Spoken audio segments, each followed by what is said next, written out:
Kalokohan na naman ito. Itong sinasabi po na leksyon sa mga taga-PhilHealth, ang latay nito, hindi ho naman kay Ledesma Hindi kay Secretary. Ang latay nito sa pamilyang Pilipino na mahihirap na naman, mga kapatid. Hindi po magdurusa dyan si Ledesma sa leksyon na iyan. Ang leksyon dito sa mga miyembro ng PhilHealth na wala na po malapitan. With all due respect, Madam Senator, please, diba? Ang leksyon dito, kung gusto niyo ng leksyon kay Ledesma, gumawa kayo resolusyon, asking the President, sibakin niyo si Ledesma. Yun ang leksyon. Diba? Gawa kayo ng both houses ng resolution urging the President to fire the CEO and President of PhilHealth. Yun ang leksyon sa kanya.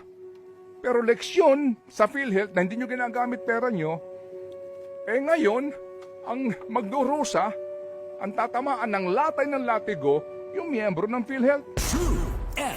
Kaya yatang wala po sa logic itong mga ganito pong uri ng desisyon. Parurusahan mo ang mga opisyal ng PhilHealth sa anong paraan? Hindi mo popondohan yung kontribusyon ng mga mahihirap na miyembro? Leksyon ba yun? With all due respect, think about it.